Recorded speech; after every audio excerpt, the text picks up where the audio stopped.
أعوذ بالله من الشيطان الرجيم بسم الله الرحمن الرحيم الحمد للہ رب العالمین والصلاة والسلام علی نبینا محمد وعلی آلہ وصحبہ اجمعین اما بعد۔ اب ہم شروع کرتے ہیں سورہ ہود۔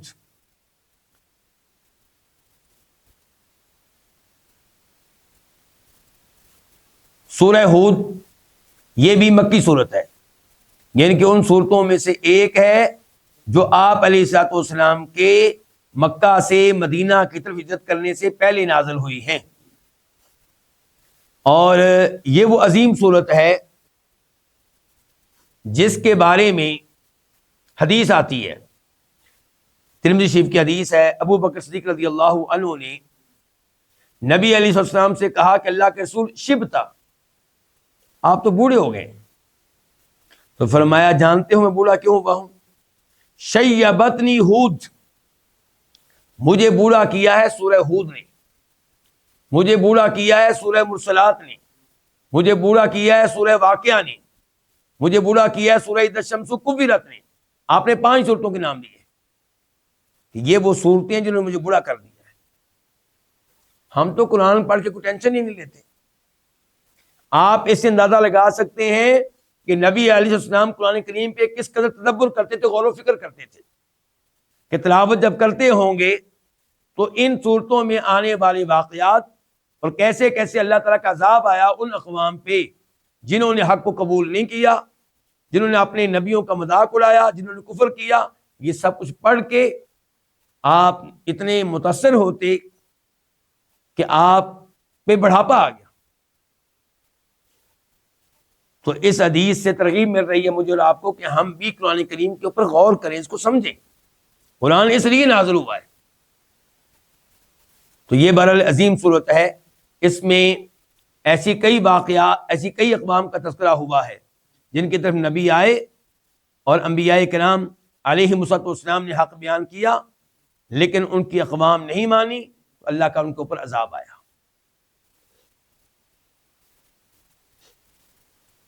اس سورت کے شروع میں حروف مقطعات ہیں، الف لام را۔ ان کے بارے میں پہلے بھی وضاحت ہوئی تھی کہ ظاہر ہے کہ یہ حروف ہیں، ان کا اپنا معنی کوئی نہیں ہے۔ جیسے مثال کے طور پہ بقرۃ گائے ہے، کوئی کہے جی با کا کیا مطلب ہے، کاف کا کیا مطلب ہے، را کا کیا مطلب ہے، ہم کہیں گے اس کا کوئی مطلب نہیں ہے۔ بقرۃ پورے جو ایک لفظ ہے 4 حروف پہ مشتمل، اس کا معنی ہے گائے۔ تو ایسے الف لام را کا کوئی معنی نہیں ہے، لیکن قرآن کریم میں کوئی ایک ایسا حرف نہیں ہے جو بے فائدہ ہو، بے مقصد ہو، تو یہ بے فائدہ نہیں ہے۔ پھر کیا فائدہ ہے اس کا؟ علماء کرام نے کہا کہ اس کا فائدہ یہ ہے کہ پیغام دیا گیا ہے ان حروف کے ذریعے کہ اگر تم سمجھتے ہو کہ قرآن انسان کا کلام ہے، اللہ کا کلام نہیں ہے، تو یہ کلام جو ہے انہی حروف سے مرکب ہے، انہی حروف سے بنا ہے جن کو تم جانتے ہو۔ الف لام را تم جانتے ہو، تم بھی پکڑو یہ حروف، ایسا کلام بنا کر لے آؤ۔ تم بھی انسان ہو، اگر محمد انسان ہے تم بھی انسان ہو صلی اللہ علیہ وسلم۔ عربی تمہاری بھی مادری زبان ہے جیسے ان کی مادری زبان ہے، تم بھی عربی کے ماسٹر ماہر ہو جیسے وہ ماہر ہیں، بناؤ پھر ایسا کلام۔ تو یعنی کہ ان حروف کے ذریعے ان کو چیلنج دیا گیا ہے۔ کتابن، اس سے پہلے لفظ مقدر ہوگا پوشیدہ ہاذا، کیا ہوگا؟ ہاذا۔ یہ کتابن ایک ایسی کتاب ہے، ایسی میں نے کیوں کہا کیونکہ آگے صفت آ رہی ہے، یہ ایک ایسی کتاب ہے کہ احکمت آیاتہ، جس کی آیات محکم ہیں، جس کی آیات محکم رکھی گئی ہیں، ثم پھر فصلت کھول کر بیان کی گئی ہیں، من لدن حکیم خبیر، کمال حکمت والے انتہائی باخبر اللہ کی طرف سے۔ اللہ بریکٹ میں کر لیں آپ، لدن طرف، من سے۔ اللہ رب العزت نے اس آیت میں وعدے کیا کہ قرآن کریم کیا ہے؟ کتاب ہے۔ کتاب کس کو کہتے ہیں؟ لکھی ہوئی چیز کو۔ تو قرآن کریم کے کئی نام ہیں، قرآن کریم کی کئی اوصاف ہیں، کئی خوبیاں ہیں، ان میں سے ایک خوبی کیا ہے کہ یہ لکھی ہوئی کتاب ہے۔ اچھا، قرآن کریم کو قرآن بھی کہتے ہیں، کتاب بھی کہتے ہیں۔ کتاب لکھی ہوئی، قرآن جس کو پڑھا جائے، چونکہ قرآن کریم دنیا میں سب سے زیادہ پڑھے جانے والی کتاب ہے، اس لیے کیا ہے؟ قرآن ہے۔ اور یہ کتاب بھی ہے، اس کو لکھا گیا۔ آپ علیہ السلام کے اوپر جب وحی نازل ہوتی تھی، آپ صحابہ کرام کو بلاتے کہ اس کو لکھو، اور شروع میں احادیث لکھنے پہ پابندی تھی قرآن کی وجہ سے، تو قرآن کو شروع سے ہی لکھا جاتا رہا ہے۔ کئی صحابہ کرام کے پاس پورا قرآن اپنے ہاتھوں سے لکھا ہوا موجود تھا۔ تو یہ کتاب ہے، کتاب احکمت آیاتہ، اور اس کی آیات محکم ہے۔ محکم کس کو کہتے ہیں؟ پختہ، مضبوط۔ اچھا، یہاں پہ محکم کہنے کا مطلب کیا ہے؟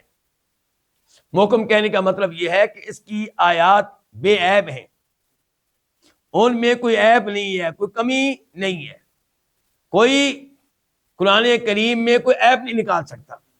قرآن کریم کا ایک ایک لفظ اپنی جگہ پہ 100% ہے۔ کوئی یہ نہیں کہہ سکتا کہ اس لفظ کی جگہ پہ وہ لفظ ہوتا تو زیادہ بہتر تھا، ایسا کبھی نہیں کہا جا سکتا۔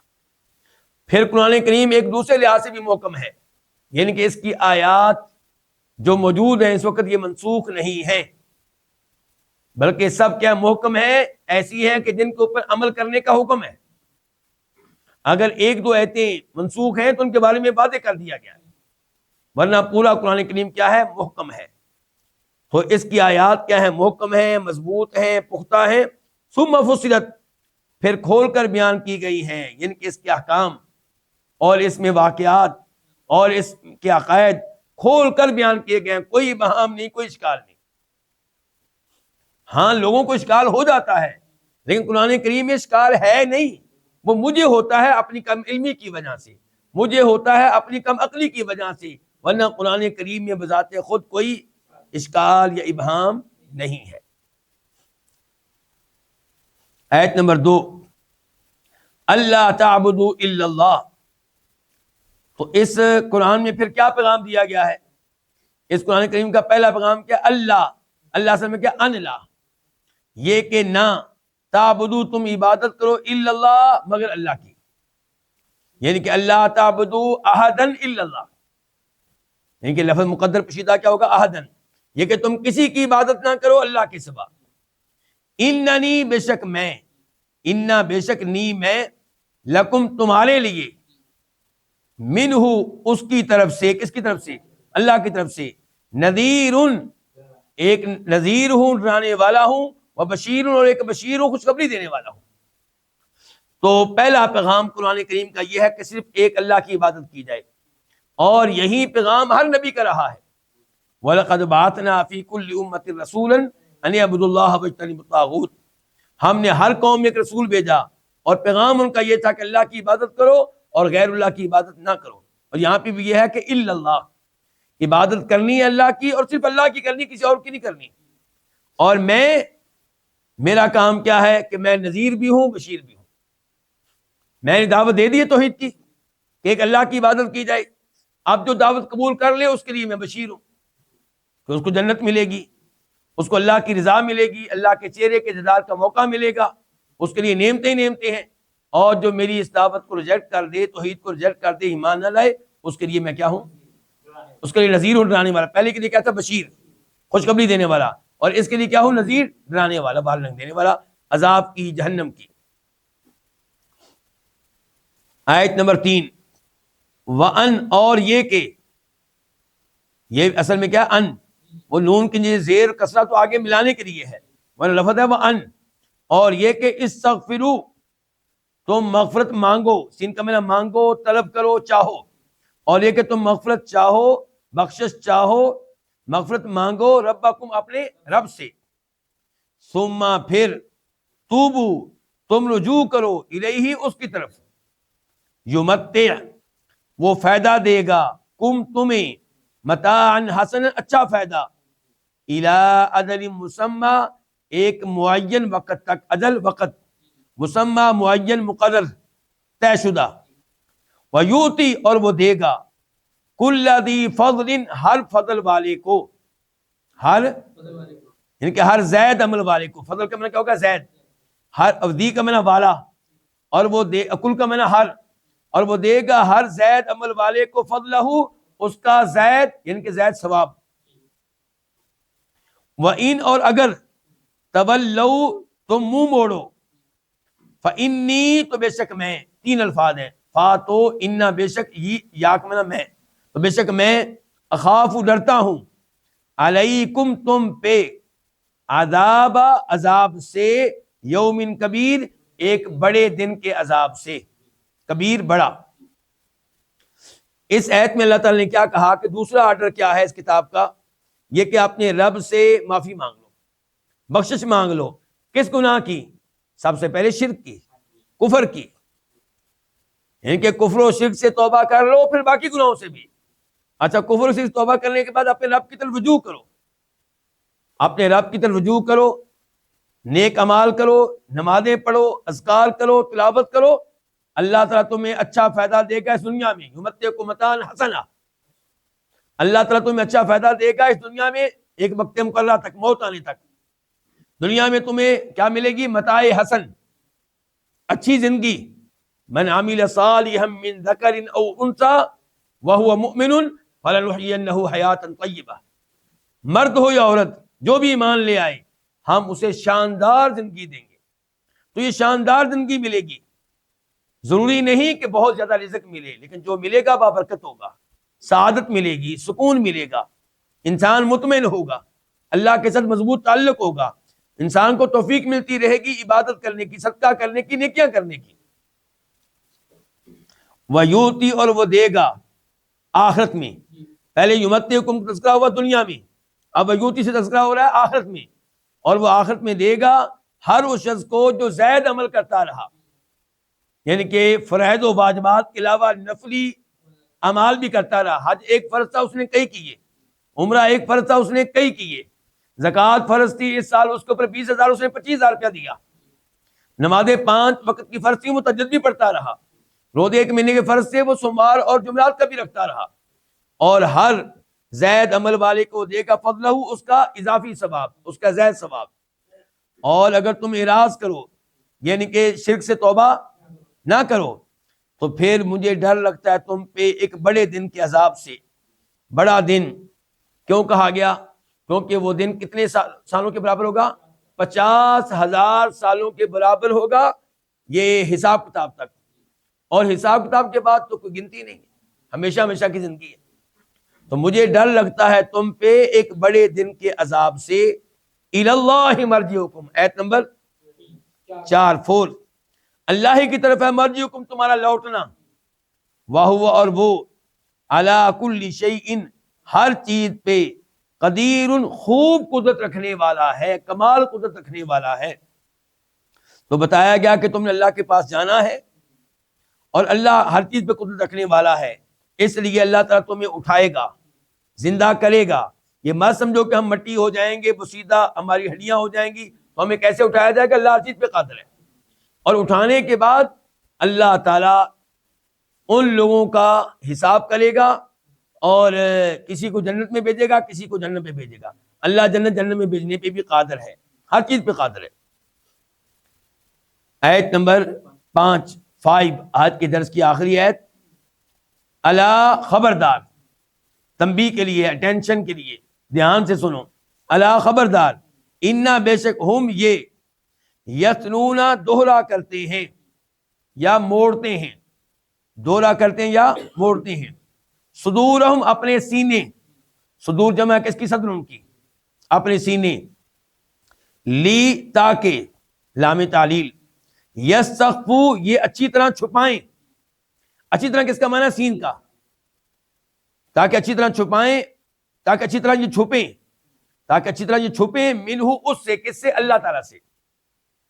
الا خبردار, ہینا جس وقت, یستغشون وہ اچھی طرح اوڑھ لیتے ہیں, ثیابہم اپنے کپڑے, ثیاب ثوب کی جمع ہے. یعلم وہ جانتا ہے, ما یسرون اس کو جو یہ چھپاتے ہیں, وما یعلنون اور جس کو یہ ظاہر کرتے ہیں. انہو بے شک وہ کون؟ اللہ تعالیٰ, علیم اچھی طرح جاننے والا ہے, بذات صدور سینے والی باتوں کو, سینے والے بھیدوں کو. الصدور صدور کی جمع, ذات والا والی.